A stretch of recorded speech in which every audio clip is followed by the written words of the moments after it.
कृष्णा। नमस्कार भक्तों, संगीता धर्म सागर चैनल परिवार में आप सभी का दिल से स्वागत है। हे प्रिय भक्तजनों, तो आइए सुनते हैं आज की महात्म्य कथा में आगे का वृतांत। ओम नमो नारायणाय। जब वासुदेव जी ने चुपके से अपने बालक को यशोदा की शैया पर सुला दिया और कन्या को लेकर वे तुरंत लौट आए। जागने पर यशोदा जी ने देखा कि मेरे नील कमल के समान श्याम सुंदर बालक हुआ है। इससे उन्हें बड़ी खुशी हुई। वसुदेव जी भी कन्या को लेकर अपने घर लौट आए और देवकी की शैया पर उसे सुलाकर पहले की ही तरह बैठ गए। इतने में ही बालक के रोने का शब्द सुनकर पहरा देने वाले द्वारपाल अचानक उठकर खड़े हो गए। उन्होंने देवकी के संतान होने का समाचार कंस को सुना दिया। कंस ने जल्दी ही वहां पहुंचकर उस बालिका को उठा लिया। देवकी रूंधे हुए कंठ से छोड़ो, छोड़ दो इसे, ऐसा कहकर उसे रोकती ही रह गई। कंस ने उस कन्या को एक शिला पर दे मारा, किंतु वह आकाश में ही ठहर गई और आयुधों सहित 8 बड़ी बड़ी भुजाओं वाली देवी के रूप में प्रकट हुई। उसने ऊंचे स्वर से अट्टहास किया और कंस से रोष पूर्वक कहा, ओ कंस, मुझे पटकने से क्या लाभ हुआ? जो तेरा वध करेंगे वे प्रकट हो चुके हैं। देवताओं के सर्वस्व भूत वे श्री हरि पूर्व जन्म में भी तेरे काम थे। इन सब बातों पर विचार करके तो जल्दी ही अपने कल्याण का उपाय कर। ऐसा कहकर देवी कंस के देखते ही देखते आकाश मार्ग से चली गई। उसके शरीर पर दिव्य हार, दिव्य चंदन और दिव्य आभूषण शोभा पा रहे थे और सिद्धगण उसकी स्तुति करते थे। उसके बाद कंस के मन में बड़ा उद्वेग हुआ। उसने प्रलंब और केशी आदि समस्त प्रधान असुरों को बुलाकर कहा, महाबाहु प्रलंब, केशी, धेनुक और पूतना, अरिष्ट आदि अन्य सब वीरों के साथ तुम लोग मेरी बात सुनो। दुरात्मा देवताओं ने मुझे मार डालने का यत्न प्रारंभ किया है, किंतु वे मेरे पराक्रम से भली भांति पीड़ित हो चुके हैं। इसीलिए मैं उन्हें वीरों की श्रेणी में नहीं गिनता। हे दैत्य वीरों, मुझे तो कन्या की कही हुई बात पर आश्चर्य से प्रतीत होता है। देवता मेरे विरुद्ध प्रयत्न कर रहे हैं, यह जानकर मुझे हंसी आ रही है। तथापि हे दैत्येश्वरों, अब हमें उन दुष्टों का और अधिक अपकार करने की चेष्टा करनी चाहिए। देवकी के गर्भ से उत्पन्न हुई बालिका ने यह भी कहा है कि भूत, भविष्य और वर्तमान के स्वामी विष्णु, जो पूर्व जन्म में भी मेरे मृत्यु का कारण बन चुके हैं, कहीं न कहीं वे उत्पन्न हो गए हैं। इसीलिए इस भूतल पर बालकों के दमन का हमें विशेष प्रयत्न करना चाहिए। जिस बालक में बल की अधिकता जान पड़े, उसे यत्न पूर्वक मौत के घाट उतार देना चाहिए। असुरों को ऐसी आज्ञा देकर कंस अपने घर को गया और विरोध छोड़कर वसुदेव तथा देवकी से बोला, मैंने आप दोनों के इतने बालक व्यर्थ ही मारे। मेरे नाश के लिए तो दूसरा ही कोई बालक उत्पन्न हो चुका है। आप लोग संताप ना करें, आपके बालकों की भवितव्यता ही ऐसी थी। आयु पूरी होने पर कौन नहीं मारा जाता। इस प्रकार सांत्वना देकर कंस ने उन दोनों के बंधन खोल दिए और उन्हें सब प्रकार से संतुष्ट किया। उसके बाद वह अपने महल के अंदर चला गया। बंधन से मुक्त होने पर वसुदेव जी नंद के छकड़े के पास आए। नंद बड़े प्रसन्न दिखाई दिए कि मुझे पुत्र हुआ है। यह सोचकर वे फूले नहीं समाते थे। वसुदेव जी ने भी कहा कि बड़े सौभाग्य की बात है कि इस समय वृद्धावस्था में आपको पुत्र हुआ है। अब तो आप लोगों ने राजा का वार्षिक कर चुका दिया होगा, जिसके लिए आप लोग यहाँ आए थे। वह काम पूरा हो गया है। यहाँ किसी श्रेष्ठ पुरुष को अधिक नहीं ठहरना चाहिए। हे नंद जी, जब कार्य हो ही गया है, तब आप लोग क्यों यहाँ बैठे हैं? शीघ्र ही अपने गोकुल में जाइए। वहाँ रोहिणी के गर्भ से उत्पन्न मेरा भी एक बालक है, उसका भी अपने ही पुत्र की भांति लालन पालन कीजिएगा। वसुदेव जी के ऐसा कहने पर नंद आदि गोप छकड़ों पर सामान लादकर वहां से चल दिए। उनके गोकुल में रहते समय रात में बालकों की हत्या करने वाली पूतना आई और सोए हुए कृष्ण को लेकर अपना स्तन पिलाने लगी। पूतना रात में जिस जिसके मुख में अपना स्तन डालती थी उस बालक का शरीर क्षण भर में ही निर्जीव हो जाता था। श्री कृष्ण ने उसके स्तन को दोनों हाथों से पकड़कर खूब जोर से दबाया और क्रोध में भरकर उसके प्राणों सहित दूध पीना आरंभ किया। उस राक्षसी के शरीर की नस नाड़ियों के बंधन छिन्न भिन्न हो गए। वह जोर जोर से कराहती हुई पृथ्वी पर गिर पड़ी। मरते समय उसका शरीर बड़ा भयंकर हो गया। पूतना के चित्कार सुनकर समस्त व्रजवासी भय के मारे जाग उठे। उन्होंने आकर देखा कि पूतना मरी पड़ी है और श्री कृष्ण उसकी गोद में बैठे हैं। यह देखकर माता यशोदा थर्रा उठी और श्री कृष्ण को शीघ्र ही गोद में उठाकर गाय की पूंछ घुमाने आदि के द्वारा अपने बालक के ग्रह दोष को शांत किया। नंद ने भी गाय का गोबर लेकर श्री कृष्ण के मस्तक में लगाया और उनकी रक्षा करते हुए इस प्रकार बोले कि समस्त प्राणियों की उत्पत्ति करने वाले भगवान श्री हरि, जिनके नाभि कमल से संपूर्ण जगत उत्पन्न हुआ है, तुम्हारी रक्षा करे। जिनकी दाढ़ के अग्रभाग पर रखी हुई यह पृथ्वी संपूर्ण जगत को धारण करती है, वे वराह रूपधारी केशव तुम्हारी रक्षा करें। तुम्हारे गुदा भाग और उदर की रक्षा भगवान विष्णु तथा जंघा और चरणों की रक्षा श्री जनार्दन करें, जो एक ही क्षण में वामन से विराट बन गए और 3 पगों से सारी त्रिलोकी को नापकर नाना प्रकार के अस्त्र शस्त्रों से संपन्न दिखाई देने लगे। वे भगवान वामन तुम्हारी सदा रक्षा करें। तुम्हारे सिर की गोविंद तथा कंठ की केशव रक्षा करें।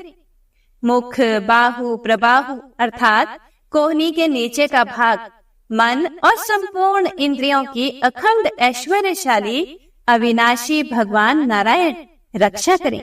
भगवान वैकुंठ दिशाओं में, मधुसूदन विदिशाओं में, ऋषिकेश आकाश में और पृथ्वी को धारण करने वाले भगवान अनंत पृथ्वी पर तुम्हारी रक्षा करें। इस प्रकार नंद गोप द्वारा स्वस्ति वाचन होने पर बालक श्री कृष्ण छकड़े के नीचे एक खटोले पर सुलाए गए। गोपों को मरी हुई पूतना का विशाल शरीर देखकर अत्यंत भय और आश्चर्य हुआ। एक दिन की बात है, मधुसूदन श्री कृष्ण छकड़े के नीचे सोए हुए थे। उस समय वे दूध पीने के लिए जोर जोर से रोने लगे। रोते ही रोते उन्होंने अपने दोनों पैर ऊपर की ओर फेंकना शुरू किया। उनका एक पैर छकड़े से छू गया। उसके हल्के ही आघात से वह छकड़ा उलटकर गिर पड़ा। उस पर रखे हुए मटके और घड़े आदि टूट फूट गए। उस समय समस्त गोप गोपियां हाहाकार करती हुई वहां पहुंचे। फिर उन्होंने देखा कि बालक श्री कृष्ण उत्तान सोए हुए हैं। तब गोपों ने पूछा, किसने इस छकड़े को उलट दिया? वहीं कुछ बालक खेल रहे थे। फिर उन्होंने कहा कि इस बच्चे ने ही गिराया है। यह सुनकर गोपों के मन में बड़ा आश्चर्य हुआ। नंद गोप ने अत्यंत विस्मित होकर बालक को गोद में उठा लिया। यशोदा ने भी आश्चर्यचकित होकर टूटे फूटे भांडों के टुकड़ों को और छकड़े की दही, फूल, फल और अक्षत से पूजा की। एक दिन वसुदेव जी की प्रेरणा से गर्ग जी गोकुल में आए और अन्य गोपों से छिपे छिपे ही उन्होंने उन दोनों बालकों के द्विजोचित संस्कार किए। उनके नामकरण संस्कार करते हुए परम बुद्धिमान गर्ग जी ने बड़े बालक का नाम राम और छोटे का नाम कृष्ण रखा। थोड़े ही दिनों में वे दोनों बालक महाबलवान के रूप में प्रसिद्ध हो गए। घुटनों के बल से चलने के कारण उनके दोनों घुटनों और हाथों में रगड़ पड़ गई थी। वे शरीर में गोबर और राख लपेटे इधर उधर घूमा करते थे। यशोदा और रोहिणी उन्हें रोक नहीं पाती थी। कभी गौओं के बाड़े में खेलते खेलते बछड़ों के बाड़े में निकल जाते थे, तो कभी कभी उसी दिन पैदा हुए बछड़ों की पूंछ पकड़कर खींचने लगते थे। वे दोनों बालक एक ही स्थान पर साथ साथ खेलते और अत्यंत चपलता दिखाते थे। एक दिन की बात है, जब यशोदा उन्हें किसी प्रकार रोक ना सकी, तब उनके मन में कुछ क्रोध हो आया। उन्होंने अनायास ही बड़े बड़े कार्य करने वाले श्री कृष्ण की कमर में रस्सी कस दी और उन्हें उखल से बांध दिया। उसके बाद कहा, ओ चंचल, तू बहुत उधम मचा रहा था, अब तुझ में सामर्थ्य हो तो जा। ऐसा कहकर गृह स्वामिनी यशोदा अपने कामकाज में लग गई। जब यशोदा घर के काम धंधे में फंस गई, तब कमल नयन श्री कृष्ण ओखल को घसीटते हुए 2 अर्जुन वृक्षों के बीच से जा निकले। वे दोनों वृक्ष जुड़वे उत्पन्न हुए थे। उन वृक्षों के बीच में तिरछी पड़ी हुई उखली को जैसे ही उन्होंने खींचा, उसी समय ऊंची शाखाओं वाले वे दोनों वृक्ष जड़ से उखड़कर गिर पड़े। वृक्षों के उखड़ते समय बड़े जोर से कड़कड़ाहट की आवाज हुई। उसे सुनकर समस्त व्रजवासी कातर भाव से वहां दौड़े आए। आने पर सबने देखा कि वे दोनों महावृक्ष पृथ्वी पर गिरे पड़े हैं। उनकी मोटी मोटी डालियां और पतली शाखाएं भी टूट टूट कर बिखर गई हैं। उन दोनों के बीच में बालक कृष्ण मंद मंद मुस्कुरा रहे हैं। उसके खुले हुए मुख में थोड़े से दांत झलक रहे हैं। उसकी कमर में खूब कसकर रस्सी बंधी हुई है। उदर में दाम अर्थात रस्सी बंधने के कारण ही श्री कृष्ण की दामोदर के नाम से प्रसिद्धि हुई। हे प्रिय भक्तों, उसके बाद नंद आदि समस्त बड़े बूढ़े गोप जो बड़े बड़े उत्पातों के कारण बहुत डर गए थे, उद्विग्न होकर आपस में सलाह करने लगे कि अब हमें इस स्थान पर रहने की कोई आवश्यकता नहीं है, किसी दूसरे महान वन में चलना चाहिए। यहाँ नाश के हेतुभूत अनेक उत्पात देखे जाते हैं, जैसे पूतना का विनाश, छकड़े का उलट जाना और बिना आंधी वर्षा के ही दोनों वृक्षों का गिरना आदि। इसीलिए अब हम विलंब ना करके शीघ्र ही यहाँ से वृंदावन को चल दें। जब तक कोई भूमि संबंधी दूसरा महान उत्पात व्रज को नष्ट ना कर दे, तब तक ही हमें उसकी व्यवस्था कर लेनी चाहिए। इस प्रकार वहां से चले जाने का निश्चय करके समस्त व्रजवासी अपने अपने कुटुंब के लोगों से कहने लगे कि जल्दी चलो, विलंब ना करो। फिर तो एक ही क्षण में छकड़ों और गवों के साथ सभी लोग वहां से चल दिए। बछड़ों के चरवाहे झुंड के झुंड एक साथ होकर उन बछड़ों को चराते हुए चलते थे। व्रज का वह खाली किया हुआ स्थान अन्न के दाने बिखरे होने के कारण क्षण भर में कौवे आदि पक्षियों से व्याप्त हो गया।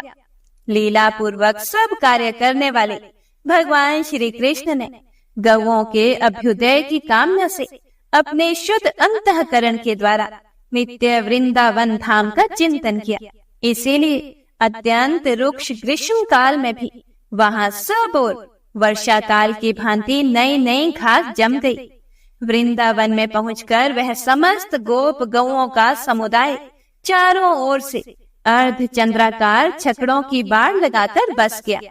उसके बाद बलराम और श्री कृष्ण बछड़ों की चरवाही करने लगे। गोष्ठ में रहकर वे दोनों भाई अनेक प्रकार की बाल लीलाएं किया करते थे। मोर के पंख का मुकुट बनाकर पहनते, जंगली पुष्पों को कानों में धारण करते, कभी मुरली बजाते और कभी पत्तों को लपेटकर उन्हीं के छिद्रों से तरह तरह की ध्वनि निकालते थे। दोनों काक पक्षधारी बालक हंसते खेलते हुए उस महान वन में विचरण करते थे। कभी आपस में ही एक दूसरे को हंसाते हुए खेलते और कभी दूसरे ग्वाल बालों के साथ बालोचित क्रीड़ाएं करते फिरते थे। इस प्रकार कुछ समय बीतने पर बलराम और श्री कृष्ण 7 वर्ष के हो गए, जो संपूर्ण जगत का पालन करने वाले हैं। वे उस महाव्रज में बछड़ों के पालक बने हुए थे। हे प्रिय भक्तों, धीरे धीरे ग्रीष्म ऋतु के बाद वहां वर्षा का समय आया। मेघों की घटा से संपूर्ण आकाश आच्छादित हो गया। निरंतर धारावाहिक वृष्टि होने से संपूर्ण दिशाएं एक सी जान पड़ती थी। पानी पड़ने से नई नई घास उगाई, स्थान स्थान पर बेर बहुटियों से पृथ्वी आच्छादित हो गई। जैसे पन्ने के फर्श पर लाल मणि की ढेरी शोभा पाती है, उसी प्रकार बेर बहुटियों से ढकी हुई हरी भरी पृथ्वी सुशोभित होती थी। जैसे नूतन संपत्ति पाकर उदत्त मनुष्यों के मन कुमार्ग में प्रवृत्त होने लगते हैं, उसी प्रकार वर्षा के जल से भरी हुई नदियों का पानी बांध तोड़कर तट के ऊपर से बहने लगा। संध्या होने पर महाबली राम और श्री कृष्ण इच्छा अनुसार व्रज में लौट आते और अपने समवयस्क ग्वाल बालों के साथ देवताओं की भांति क्रीड़ा करते थे।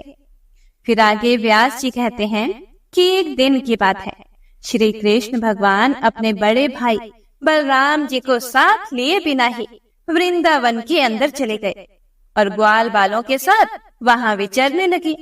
जंगली पुष्पों का हार पहनने के कारण वे बड़े सुंदर दिखाई देते थे। घूमते घूमते श्री कृष्ण चंचल लहरों से सुशोभित यमुना के तट पर गए, जो तट पर लगे हुए पेनों के रूप में मानो सब और हास्य की छटा बिखेर रही थी। उस यमुना में एक कालिया नाग का कुंड था, जो विषाग्नि के कणों से दूषित होने के कारण अत्यंत भयंकर हो गया था। श्री कृष्ण भगवान ने उस भयानक कुंड को देखा। उसकी फैलती हुई विषाग्नि से तट के बड़े बड़े वृक्ष दग्ध हो गए थे।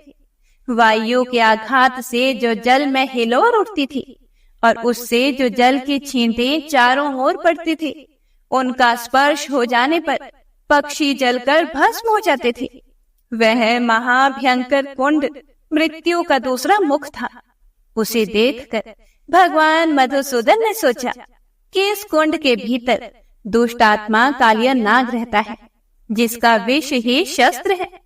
इसने यहाँ सागर गामिनी यमुना का सारा जल दूषित कर दिया है।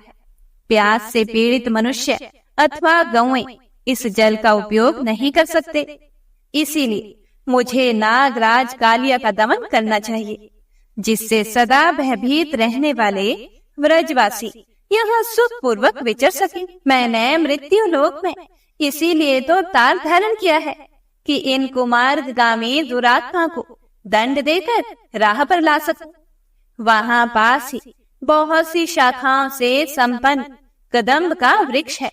उसी पर चढ़कर जीवों का नाश करने वाले इस सर्प के कुंड में कूदूंगा। हे प्रिय भक्तों, ऐसा निश्चय करके भगवान ने अच्छी तरह कमर कस ली और वे वेग पूर्वक नागराज के कुंड में कूद पड़े।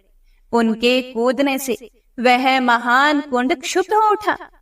पानी की ऐसी हिलोर उठी कि बहुत दूर के वृक्ष भी भीग गए। सर्प की विषाग्नि के द्वारा तपे हुए जल से भीगने के कारण वे सभी वृक्ष अचानक ही जल उठे। चारों दिशाओं में आग की लपटें फैल गई। उस नाग कुंड में पहुंचकर श्री कृष्ण भगवान ने अपनी भुजाओं पर ताल ठोंकी। उसका शब्द सुनकर नागराज उनके पास आया। उसके नेत्र क्रोध से लाल हो रहे थे। उसके फणों से विषाग्नि की लपटें निकल रही थी और भी बहुत से विषैले नाग उसे घेरे हुए थे। सैकड़ों नाग पत्नियां भी वहां उपस्थित थीं, जो मनोहर हार पहनकर बड़ी शोभा पा रही थी। उनके अंगों के हिलने डुलने से कानों के चंचल कुंडल झिलमिला रहे थे। सर्पों ने श्री कृष्ण को अपने शरीर में लपेट लिया और वे विष की ज्वाला से भरे हुए मुखों द्वारा उन्हें डसने लगे। श्री कृष्ण को कुंड में पड़कर नाग के फणों से पीड़ित होते देखकर ग्वाल बाल व्रज में दौड़े आए और शोकाकुल होकर रोते हुए बोले, हे ब्रजवासियों, श्री कृष्ण कालिया हद में डूबकर मूर्छित हो गए हैं। नागराज उन्हें खाए लेता है। तुम जल्दी आओ, विलंब ना करो। यह बात सुनकर मानो गोपों पर वज्र टूट पड़ा। समस्त गोप और यशोदा आदि गोपियां तुरंत कालिया हद पर दौड़ी आईं। हाय हाय, प्यारे कृष्ण कहाँ हो? इस प्रकार विलाप करती हुई गोपियां अत्यंत व्याकुल हो उठी। और यशोदा के साथ गिरती पड़ती हुई वहां पहुंची। नंद गोप, अन्य गोपगण तथा अद्भुत पराक्रमी बलराम भी श्री कृष्ण को देखने के लिए तुरंत यमुना तट पर जा पहुंचे। पुत्र का मुंह देखकर नंद गोप और माता यशोदा दोनों जड़वत हो गए। अन्य गोपियां भी शोक से आतुर होकर रोती हुई श्री कृष्ण की ओर देखने लगी। वे भय से कातर होकर गदगद वाणी में प्रेम पूर्वक बोली, हम सब लोग यशोदा के साथ नागराज के महान कुंड में प्रवेश करेंगे। अब व्रज में लौटना हमारे लिए उचित नहीं। भला सूर्य के बिना दिन और चंद्रमा के बिना रात कैसी, दूध के बिना गौई और श्री कृष्ण के बिना व्रज किस काम का। हम श्री कृष्ण के बिना गोकुल में नहीं जाएंगे। हे प्रिय भक्तों, गोपियों के ये वचन सुनकर रोहिणी नंदन महाबली बलराम ने देखा कि गोपगण बहुत दुखी हैं। इनकी आंखें आंसुओं से भीगी हुई हैं। नंद जी भी पुत्र के मुख पर दृष्टि लगाए अत्यंत कातर हो रहे हैं और यशोदा अपनी सुध बुध खो बैठी हैं। तब उन्होंने अपनी संकेतमयी भाषा में श्री कृष्ण को उनके महात्म्य का स्मरण दिलाते हुए कहा, हे देव देवेश्वर, तुम क्यों इस प्रकार मानव भाव व्यक्त कर रहे हो? क्या इस बात को नहीं जानते कि तुम इन मानवों से भिन्न साक्षात परमात्मा हो? तुम ही इस जगत के केंद्र हो। देवताओं का आश्रय भी तुम ही हो। हम दोनों इस समय यहाँ अवतीर्ण हुए हैं। इस व्रज में ये गोप गोपियां ही हमारे बांधव हैं। ये सब के सब तुम्हारे लिए दुखी हो रहे हैं। फिर क्यों अपने इन बंधुओं की उपेक्षा करते हो? तुमने मनुष्य भाव अच्छी तरह दिखा लिया। बालोचित चपलता दिखाने में भी तुमने कोई कमी नहीं की। अब यह खेल रहने दो और दांतों से ही अस्त्र शस्त्रों का काम लेने वाले इस दुरात्मा नाग का दमन करो।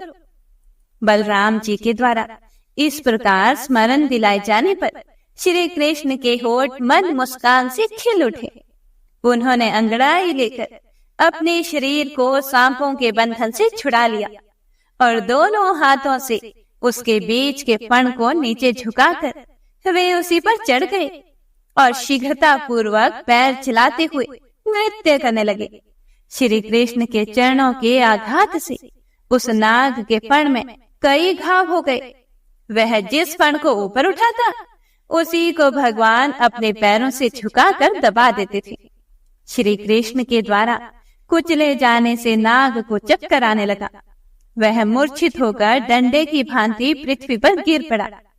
उसके मस्तक और गर्दन टेढ़े हो गए थे। मुख से रक्त की धारा बह रही थी। यह देखकर नागराज की पत्नियां भगवान मधुसूदन की शरण में गई। नाग पत्नियां बोली, हे देव, हमने आपको पहचान लिया। आप सबके ईश्वर और सबसे उत्तम हैं। अचिंत्य परम ज्योति स्वरूप जो ब्रह्म है, उसी के अंशभूत आप परमेश्वर हैं। देवता भी जिन स्वयंभू प्रभु की स्तुति करने में समर्थ नहीं है, उन्हीं के स्वरूप का वर्णन हम जैसी साधारण स्त्रियां कैसे कर सकती हैं? संपूर्ण पृथ्वी, आकाश, जल, अग्नि और वायु रूप यह ब्रह्मांड जिनके छोटे से अंश का भी अंश है, उस भगवान की स्तुति हम कैसे कर सकती हैं? हे जगन्नाथ, हम बड़े कष्ट में पड़ गए हैं। आप हम पर कृपा करें। यह नाग अब प्राण त्यागना चाहता है। हमें पति की भिक्षा दें। उनके इस प्रकार स्तुति करने पर कालिया नाग को कुछ आश्वासन मिला। यद्यपि उसका शरीर अत्यंत शिथिल हो गया था, तो भी वह धीरे धीरे बोला, हे देव, मुझ पर प्रसन्न हो। हे नाथ, आप में अणिमा आदि 8 ऐश्वर्य स्वाभाविक है। आपसे बढ़कर अन्यंत्र कहीं भी उनकी स्थिति नहीं है। ऐसे आप परमेश्वर की मैं क्या स्तुति करूंगा? आप पर हैं, पर के भी आदि कारण हैं, पर की प्रकृति भी आपसे ही हुई है। हे परमात्मन, आप पर से भी पर हैं, फिर मैं कैसे आपकी स्तुति कर सकता हूँ? हे ईश्वर, आपने जाति, रूप और स्वभाव से मुझे जैसा बनाया है, उसके अनुसार ही मैंने यह चेष्टा की है। हे देव देव, यदि इन सब के विपरीत कोई चेष्टा करूं तो मुझे दंड देना उचित हो सकता है, क्योंकि आपका ऐसा ही आदेश है। तथापि आप जगत के स्वामी हैं। आपने मुझको जो दंड दिया है उसे मैंने सहर्ष स्वीकार किया, क्योंकि आपसे मिला हुआ दंड भी वरदान है। अब मेरे लिए दूसरे वर की आवश्यकता नहीं है। हे अच्युत, आपने मेरे बल का नाश किया, मेरे विष को भी हर लिया और पूर्ण रूप से मेरा दमन भी कर दिया। अब एकमात्र जीवन रह गया है, उसे छोड़ दीजिए और कहिए आपकी क्या सेवा करूं। फिर भगवान श्री कृष्ण बोले, हे सर्प, अब तुम्हें यहाँ यमुना जल में कदापि नहीं रहना चाहिए। अपने भृत्य और परिवार के साथ समुद्र के जल में चले जाओ। हे नाग, तुम्हारे मस्तक पर मेरे चरण चिन्ह देखकर नागों के शत्रु गरुड़ तुम पर प्रहार नहीं करेंगे। ऐसा कहकर भगवान श्री हरि ने नागराज को छोड़ दिया। वह श्री कृष्ण को प्रणाम करके समुद्र को चला गया। उसने सबके देखते ही देखते सेवक, संतान, बंधु बांधव और पत्नियों के साथ सदा के लिए वह कुंड त्याग दिया। सर्प के चले जाने पर गोपों ने दौड़कर श्री कृष्ण को छाती से लगा लिया, मानो वे मरकर फिर से लौट आए हैं। उनके नेत्रों से आंसू निकलकर श्री कृष्ण के मस्तक पर गिरने लगे। कुछ गोप विस्मित होकर श्री कृष्ण की स्तुति करने लगे। यमुना नदी का जल विष से रहित हो गया। यह देखकर समस्त गोपों को बड़ी प्रसन्नता हुई। गोपियां श्री कृष्ण की मनोहर लीलाओं का गान करने लगी और ग्वालबाल उनके गुणों की प्रशंसा करने लगे। उन सब के साथ श्री कृष्ण ब्रज में आए। ओम नमो नारायणाय। हे प्रिय भक्तों, आज का अध्याय बस इतना ही। इससे आगे का वृतांत बहुत ही रोचक है, जिसे हम अगले अध्याय में सुनेंगे। तो मिलते हैं अगले अध्याय के साथ। तब तक के लिए हरे कृष्णा।